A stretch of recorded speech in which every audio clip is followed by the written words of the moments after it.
students, welcome to our channel. ఈరోజు ఈ వీడియోలో మనం 10th class maths chapter 3 pair of linear equations in two variables exercise 3.2 లో ఉన్న క్వశ్చన్ నెంబర్ 3 లో 4th 5th and 6th bit గురించి నేర్చుకుంటున్నాం. మీకు ప్రీవియస్ వీడియోలో పార్ట్ 1 వీడియోలో ఫస్ట్ 3 బిట్స్ ఉన్నాయి. మీరు ఎవరైనా ఆ వీడియో చూడకపోతే ఈ వీడియో లాస్ట్ లో ఈ చాప్టర్ కి related all exercises videos, all example videos and ఈ చాప్టర్ ఇంట్రడక్షన్ వీడియో ఈ వీడియో లాస్ట్ లో మీకు ప్లేలిస్ట్ డిస్ప్లే అవుతుంది, చెక్ చేసుకోవచ్చు. సో ఫోర్త్ బిట్ చూడండి. The taxi charges in a city consist of A fixed charge together with the charge for the distance covered. So taxi charges అనేవి fixed ఉన్నాయి అని చెప్తున్నారు. For a distance of 10 kilometres 10 kilometres journey చేస్తే దానికి 105 rupees అనేది pay చేయాలి. And అలానే 15 kilometres journey చేస్తే 155 రూపీస్ అనేది పే చేయాలి. What is the fixed charge and charge for the kilometre? So 1 కిలోమీటర్కి ఫిక్స్డ్ ఛార్జ్ ఎంత అనేది మనం ఫైండ్ అవుట్ చేసుకోవాలి. How much does a person have to pay for travelling a distance of 25 kilometres 25 kilometres journey చేయాలి అంటే so ఎంత pay చేయాలి, 1 కిలోమీటర్కి ఎంత ఛార్జ్ అవుతుంది అండ్ అలానే 25 కిలోమీటర్స్కి ఎంత పే చేయాలి అనేది మనం ఫైండ్ అవుట్ చేసుకోవాలి. ఓకే, సో సొల్యూషన్ చూడండి. సో ఇక్కడ ఫిక్స్డ్ ఛార్జ్ అని చెప్తున్నారు. సో ఫిక్స్డ్ ఛార్జ్ని వచ్చేసరికి మనము ఎక్స్ అని తీసుకున్నాము. Okay, kilometre. సో ఈచ్ కిలోమీటర్కి ఎంత అనేది కూడా మనకి తెలియదు, దీనిని వై అని తీసుకున్నాము. ఓకే, సో క్వశ్చన్లో ఏం చెప్తున్నారు, ఇక్కడ మీరు ట్రావెలింగ్ చేసిన దానితో పాటు ఫిక్స్డ్ ఛార్జ్ కూడా ఉందని చెప్తున్నారు. సో ఫిక్స్డ్ ఛార్జ్ మనం ఎక్స్ అని తీసుకున్నాము అండ్ అలానే 10 కిలోమీటర్స్ ట్రావెల్ చేశారు. సో 10 కిలోమీటర్, ఈచ్ కిలోమీటర్కి ప్రైస్ వచ్చేసరికి వై. సో 10y, టోటల్గా 105 రూపీస్. అండ్ అలానే ఇక్కడ మీకు సెకండ్ స్టేట్మెంట్ ఇచ్చారు చూడండి. సెకండ్ స్టేట్మెంట్కి కూడా ఫిక్స్డ్ ఛార్జెస్ వచ్చేసరికి సేమ్ ఎక్స్ అండ్ ఇక్కడ మీకు ట్రావెలింగ్ వచ్చేసరికి 15 కిలోమీటర్స్ అని చెప్తున్నారు. సో 15 ఇంటూ ఈచ్ కిలోమీటర్కి మనం ఛార్జ్ వచ్చేసరికి వై అని తీసుకున్నాము. సో 15y, టోటల్ వచ్చేసరికి 155. సో దీనికి ఈక్వేషన్ నెంబర్ 1 ఇవ్వండి, దీనికి ఈక్వేషన్ నెంబర్ 2 ఇవ్వండి. ఈక్వేషన్ నెంబర్ 2 నుంచి ఎక్స్ వాల్యూని సపరేట్ చేసుకుందాము. So x equal to 155 plus 15y మీరు ట్రాన్స్పోజ్ చేసుకుంటే మైనస్ 15y అవుతుంది. దీనికి ఈక్వేషన్ నెంబర్ 3 ఇవ్వండి. ఈ ఎక్స్ వాల్యూ ఏదైతే వచ్చిందో దీనిని మీరు ఈక్వేషన్ నెంబర్ 1లో సబ్స్టిట్యూట్ చేయండి. Put X value in equation 1. So equation 1 ఒకసారి రాసుకోండి. X plus 10y equal to 105 rupees. Okay, so X ప్లస్లో మీరు 155 మైనస్ 15y, జస్ట్ ఈ ఎక్స్ ప్లస్లో ఇక్కడ వాల్యూ ఏదైతే ఉందో అది రాసేసుకున్నారు. నెక్స్ట్ ఇక్కడ కంటిన్యూషన్ ప్లస్ 10y ఉంది కదా, సో అది రాసేసుకోండి. Plus 10y equal to 105. మనకు కావాల్సింది y వాల్యూ. నెక్స్ట్ ఏం చేస్తారంటే 15లో నుంచి 10ని సబ్ట్రాక్షన్ చేయండి, 5 ఉంటుంది. లార్జెస్ట్ నెంబర్కి మైనస్ ఉంది కాబట్టి సో మైనస్ 5y 105. ఇక్కడ ప్లస్ 155 ఉంది, ఇది ట్రాన్స్పోజ్ చేసుకుంటే మైనస్ 155. నెక్స్ట్ 155లో నుంచి 105ని సబ్ట్రాక్షన్ చేయండి. సో లెఫ్ట్ సైడ్లో మీకు ఆల్రెడీ మైనస్ 5y ఉంది. సో సబ్ట్రాక్షన్ చేస్తే మీకు 50 వస్తుంది. లార్జెస్ట్ నెంబర్కి మైనస్ ఉంది కాబట్టి మైనస్ రాసుకోండి. మీకు ఇక్కడ ఈక్వాలిటీకి left side and right side అంటే ఎల్హెచ్ఎస్ ఆర్హెచ్ఎస్లో మైనస్ ఉంది కాబట్టి క్యాన్సిల్ చేసుకోండి. సో 5y ఈక్వల్ టు 50 అవుతుంది. నెక్స్ట్ ఈ 5ను కూడా మీరు ట్రాన్స్పోజ్ చేసుకోండి. ఈ 5yకి మల్టిప్లికేషన్లో ఉంది, ట్రాన్స్పోజ్ చేసుకుంటే డివిజన్లోకి వస్తుంది. So 5 1s 5 10s 50. So y value మనకి 10 వచ్చింది.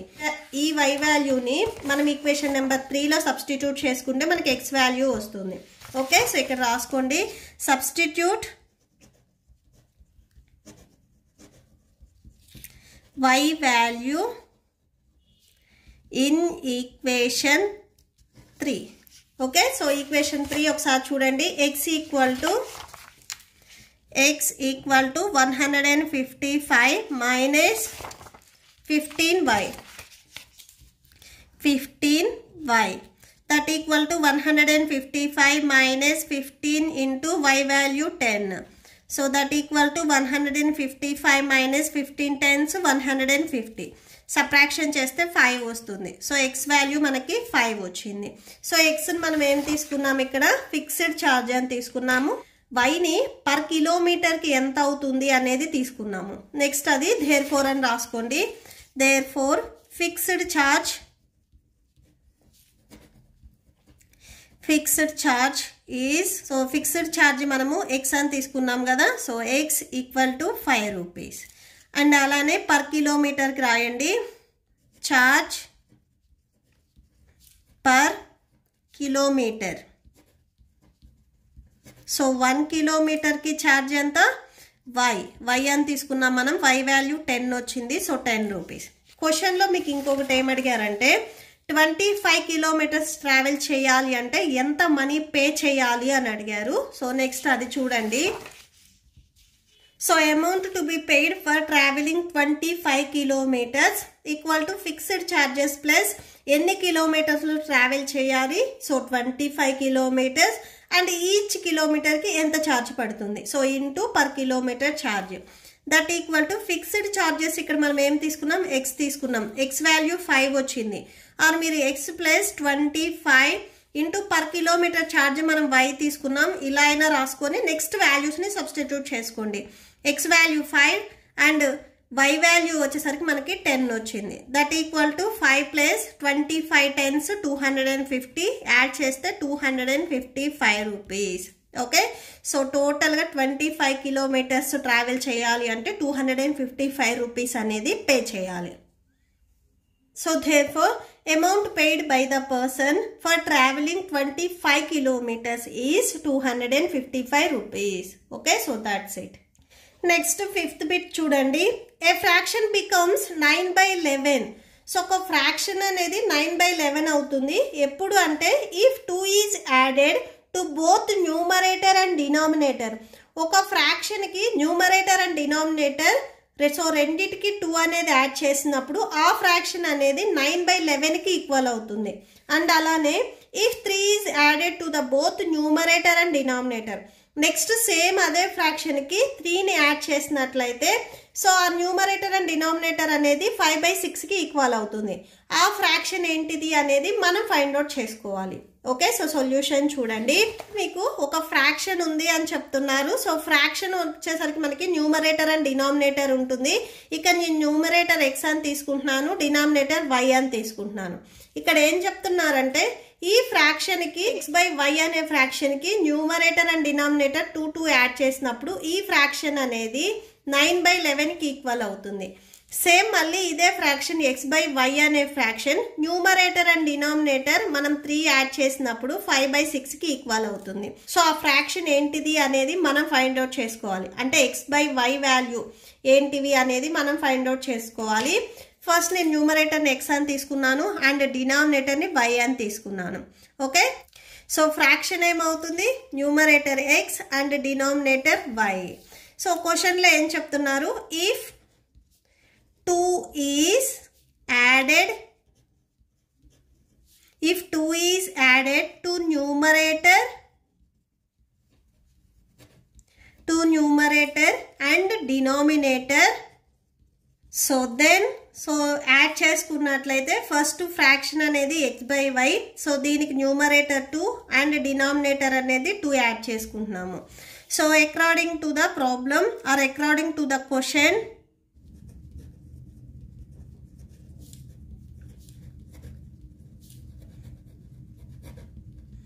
so according to the question x plus 2 by y plus 2. So 2 add చేసినప్పుడు ఆ ఫ్రాక్షన్ అనేది 9/11కి ఈక్వల్ అవుతుంది అని చెప్పారు. సో 9/11 రాసుకోండి. సో ఇది ఫ్రాక్షన్ ఫామ్లో ఉంది కదా. సో 2 ఫ్రాక్షన్స్ మీకు ఇలా ఉన్నాయి కాబట్టి ఇవి క్రాస్ మల్టిప్లికేషన్ చేసుకోవచ్చు. అంటే ఇవి మనం ఇప్పుడు ఈక్వేషన్లోకి రాసుకుంటున్నాము. Okay, so 11 into x plus 2 and అలానే ఇక్కడ 9 ఇంటూ వై ప్లస్ 2 అవుతుంది. Okay, so 9 into y plus 2 that equal to, so next చూడండి 11 into x 11x plus 11 2s 22, 9 into y 9y plus 9 2s 18. x and y values ఒక సైడ్ రాసేసుకోండి. 11x, next ఇక్కడ plus 9y ఉంది, ఇది transpose చేసుకుంటే minus 9y అవుతుంది. Next ఇక్కడ ప్లస్ 18 ఉంది, ఇక్కడ మీకు ప్లస్ 22 ఉంది, ఇది ట్రాన్స్పోజ్ చేసుకుంటే మైనస్ 22 అవుతుంది. 11x minus 9y equal to subtraction చేస్తే మైనస్ 4 వస్తుంది. ఓకే, సో దీనికి మీరు ఈక్వేషన్ నెంబర్ 1 ఇవ్వండి. అలానే మీకు సెకండ్ది ఇంకొకటి చెప్తున్నా చూడండి condition. If 3 is added, same ఈ x బై y ఫ్రాక్షన్కి సేమ్ మళ్ళీ 3ని యాడ్ చేస్తే ఆ ఫ్రాక్షన్ అనేది 5/6కి ఈక్వల్ అవుతుంది అని చెప్తున్నారు. నెక్స్ట్ అది రాసుకోండి. 3 is added to both numerator and denominator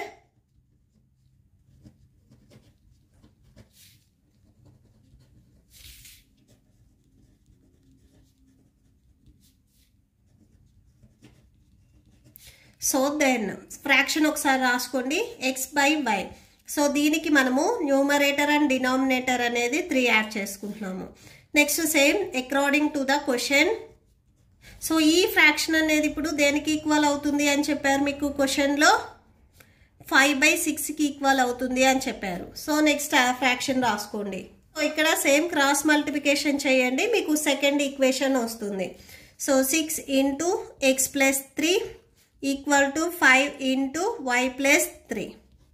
so 6 into x, 6x plus 6 3s 18, that equal to 5 into y, 5y plus 5 3s 15.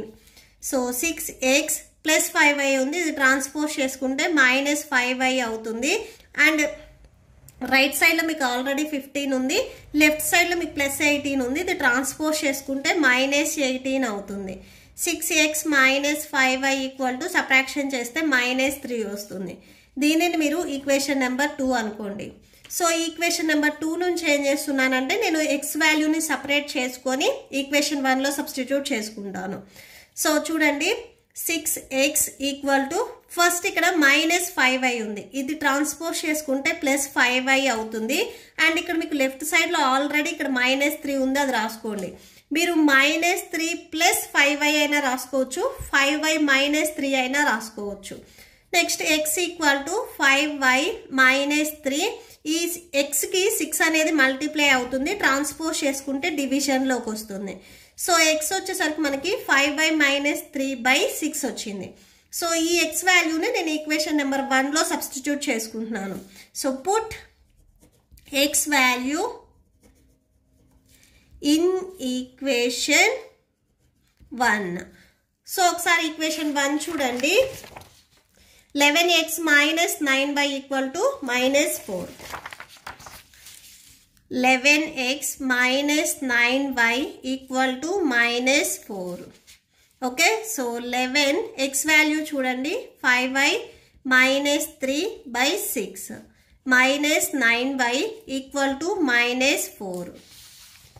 So ఈ 11 అనేది మీకు 5yకి మల్టిప్లై అవుతుంది అండ్ 3కి కూడా మల్టిప్లై అవుతుంది. 11 5s 55, y minus 11 3s 33. Next minus ఈ 6 డినామినేటర్లో ఉన్న 6 అనేది మీకు హోల్ బై రావాలి అంటే ఈ 6 9కి మల్టిప్లై చేయాలి. సో 6 9s 54, y ఉంది కదా, y రాసుకోండి, ఈక్వల్ టు మైనస్ 4. సో ఈ 6 అనేది 9 కూడా మల్టిప్లై చేసాం కాబట్టి హోల్ బై 6 వస్తుంది. So 55y minus 33 minus 54y equal to minus 4 into ఈ 6 అనేది మీకు డినామినేటర్లో ఉంది, ఇది ట్రాన్స్పోజ్ చేసుకుంటే మల్టిప్లికేషన్లోకి వస్తుంది. సో ఇంటూ 6 అవుతుంది. సో ఈ వాల్యూ ప్లస్ ఇది మైనస్లో ఉంది కాబట్టి సబ్ట్రాక్షన్ చేయండి. సో 55 మైనస్ 54 అంటే 1y వస్తుంది.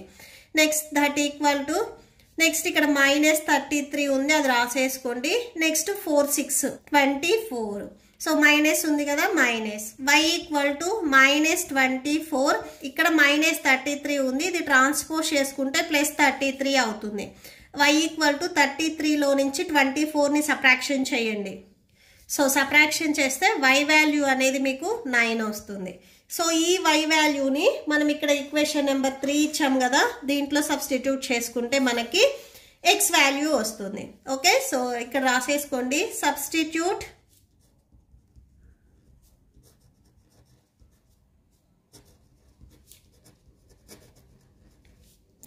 Substitute y value in equation 3. ఒకసారి ఈక్వేషన్ 3 చూడండి. x equal to 5y minus 3 by 6. So x equal to 5 into y value 9 minus 3 by 6. So x equal to 5 9s 45 minus 3 by 6. So x equal to subtraction చేస్తే 42 వస్తుంది by 6. Cancel అయితే cancel చేయండి. 6 1s 6 7s 42. So x equal to 7 వచ్చింది. ఈ xని మనం స్టార్టింగ్లో ఏం తీసుకున్నాము? న్యూమరేటర్ అని తీసుకున్నాం. Let the numerator be x. Numerator x అని తీసుకున్నాము. So therefore numerator x equal to 7 and denominator y equal to y value 9 వచ్చింది. అండ్ లాస్ట్లీ ఇంకొకటి రాసుకోండి. Therefore fraction. So therefore required fraction.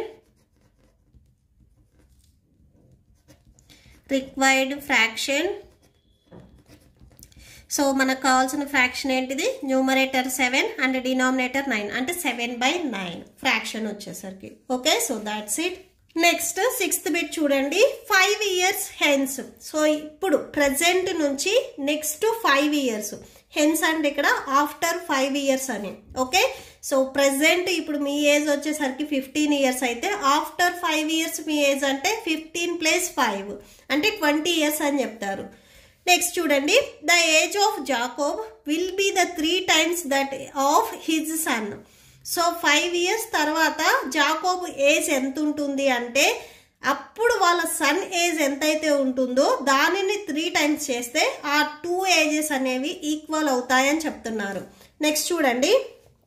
5 years ఎగో. ఇక్కడ ఎగో అన్నారంటే మనం పాస్ట్కి వెళ్ళాలి. అంటే ఇప్పుడు మీ ఏజ్ వచ్చేసరికి 15 years అయితే 5 years ఎగో మీ ఏజ్ ఎంత ఉంటుంది అంటే 15 - 5 చేయాలి. అంటే మీరు వెనక్కి వెళ్తున్నారు కదా. 5 years ఎగో మీరు ఏ క్లాస్లో ఉంటారు? 6th క్లాస్లో ఉంటారు. Okay, so 5 years ago Jacob age was 7 times that of his son. అప్పుడు కూడా సేమ్ వాళ్ళ సన్ ఏజ్ ఎంతైతే ఉందో దానిని 7 times చేస్తే అప్పుడు 5 years బ్యాక్ జాకోబ్ ఏజ్ ఎంత ఉందో దానికి ఈక్వల్ అవుతుంది అని చెప్తున్నారు. What are their present ages?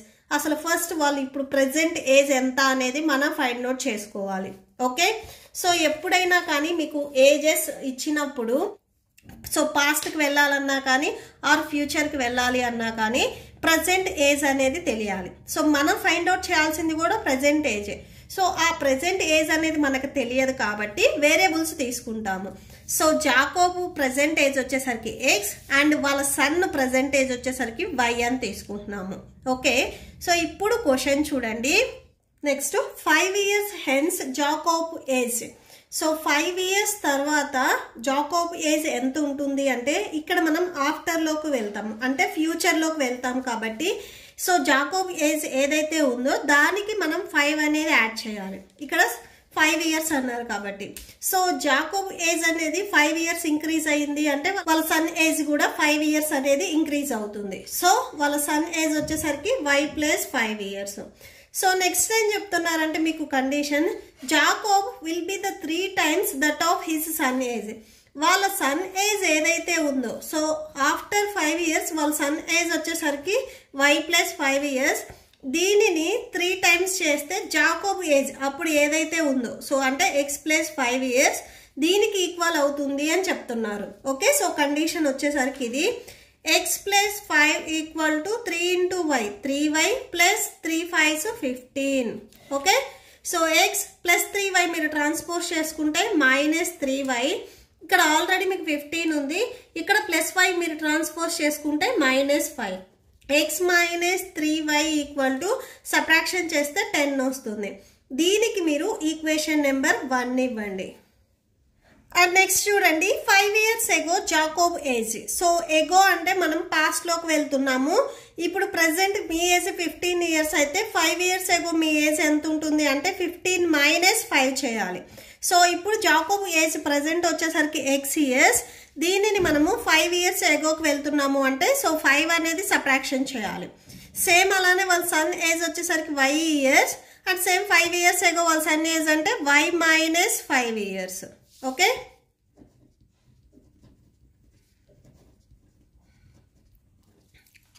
Next second condition చూడండి. Jacob age was 7 times that of his son age. వాళ్ళ సన్ ఏజ్ ఏదైతే ఉందో ఆ ఏజ్ని 7తో మల్టిప్లై చేస్తే అంటే 7 times చేస్తే జాకోబ్ ఏజ్కి ఈక్వల్ అవుతుంది అని చెప్తున్నారు. సో 5 ఇయర్స్ ఎగో జాకోబ్ ఏజ్ వచ్చేసరికి x మైనస్ 5 ఇయర్స్. సో ఇక్కడ x మైనస్ 5 రాసుకోండి. దట్ ఈక్వల్ టు 7 times అన్నారు కాబట్టి 7 ఇంటూ వాళ్ళ సన్ ఏజ్ చూడండి ఇక్కడ మనం ఎంత రాసుకున్నాము, y మైనస్ 5 అని రాసుకున్నాము. So 7 into y minus 5. So multiply చేయండి. x minus 5 equal to 7 into y 7y minus 7 5s 35. So x plus 7y మీరు ట్రాన్స్పోజ్ చేసుకుంటే మైనస్ 7y, ఇక్కడ మైనస్ 5 ఉంది, ఇది ట్రాన్స్పోజ్ చేసుకుంటే ప్లస్ 5 అవుతుంది. ఓకే, నెక్స్ట్ ఇక్కడ మైనస్ 35 ఉంది, అది రాసుకోండి. సో దట్ ఈక్వల్ టు 35లో నుంచి 5ని సబ్ట్రాక్షన్ చేస్తే 30, లార్జెస్ట్ నెంబర్కి మైనస్ ఉంది కాబట్టి minus 30. So x minus 7y equal to minus 30 వచ్చింది. ఇది సెకండ్ ఈక్వేషన్. సో ఈ సెకండ్ ఈక్వేషన్ నుంచి నేను xని సపరేట్ చేస్తున్నాను. సో సెకండ్ ఈక్వేషన్ ఇది కదా, ఇక్కడ మైనస్ 7y ఉంది, ఇది ట్రాన్స్పోజ్ చేసుకుంటే ప్లస్ 7y అవుతుంది. ఇక్కడ మీకు రైట్ సైడ్లో ఆల్రెడీ మైనస్ 30 ఉంది, అది రాసుకోండి. So x equal to 7y minus 30 అవుతుంది. ఈ x వాల్యూని మనం ఈక్వేషన్ 1లో సబ్స్టిట్యూట్ చేసుకుంటే మనకి y వాల్యూ వస్తుంది. Okay, so put x value in equation 1. So equation 1 చూడండి, x minus 3y equal to 10. So x minus 3y equal to 10. Okay, so దీంట్లో x ప్లేస్లో మనము 7y మైనస్ 30 రాస్తున్నాము. జస్ట్ x వాల్యూ ఇది ఉంది కాబట్టి ఈ ప్లేస్లో మనం ఈ వాల్యూ రాసుకుంటున్నాము. నెక్స్ట్ మళ్ళీ కంటిన్యూషన్ ఇక్కడ minus 3y equal to 10. So ఇవి రెండు y వాల్యూస్ కాబట్టి సబ్ట్రాక్షన్ చేయండి. 7లో నుంచి 3 మీరు సబ్ట్రాక్షన్ చేస్తే 4 ఉంటుంది, y టర్మ్స్ కాబట్టి 4y. అండ్ నెక్స్ట్ 10 ఇక్కడ ఆల్రెడీ మీకు రైట్ సైడ్లో ఉంది, మైనస్ 30 మీరు ట్రాన్స్పోజ్ చేసుకుంటే ప్లస్ 30 అవుతుంది. So 4y equal to 10 plus 30 అంటే 40. y equal to 40/4. 4 1s 4 10s 40. y equal to 10. So y value మనకి 10 వచ్చింది. ఈ yని మనం ఏం తీసుకున్నాము, సన్ ఏజ్ తీసుకున్నాము. సో సన్ ఏజ్ వచ్చేసరికి 10 ఇయర్స్. నెక్స్ట్ జాకోబ్ ఏజ్ మనం ఫైండ్ అవుట్ చేసుకోవాలి, అంటే x వాల్యూ ఫైండ్ అవుట్ చేసుకోవాలి. ఇప్పుడు మీకు వచ్చిన y వాల్యూ ఇక్కడ x ఉంది చూసారా, దీనికి ఈక్వేషన్ నెంబర్ 3 ఇవ్వండి. సో ఈక్వేషన్ నెంబర్ 3లో సబ్స్టిట్యూట్ చేస్తే మీకు x వాల్యూ వచ్చేస్తుంది. Okay, substitute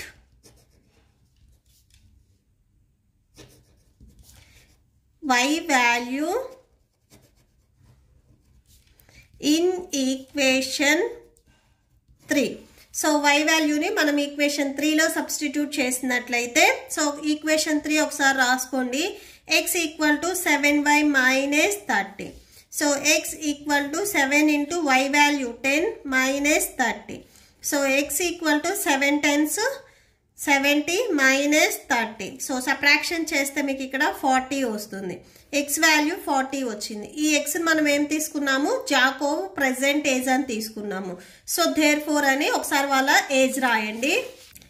so therefore Jacob's present age. So Jacob present age x. So x value మనకి ఎంత వచ్చింది, 40 వచ్చింది.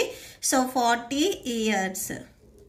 అండ్ నెక్స్ట్ వాళ్ళ son age and son's age. So son ఏజ్ని మనము y అని తీసుకున్నాము. y వాల్యూ మనకి ఎంత వచ్చింది, 10 వచ్చింది. So 10 years. Okay, so that's it. మీకు ఈ వీడియో నచ్చితే ప్లీజ్ లైక్ చేయండి, మీ ఫ్రెండ్స్కి షేర్ చేయండి, అండ్ మన ఛానల్ని సబ్స్క్రైబ్ చేసుకోండి. ఈ వీడియో లాస్ట్లో మీకు నెక్స్ట్ ఎక్సర్సైజ్ కంటిన్యూ అవుతుంది, చెక్ చేసుకోవచ్చు. Thank you and thanks for watching.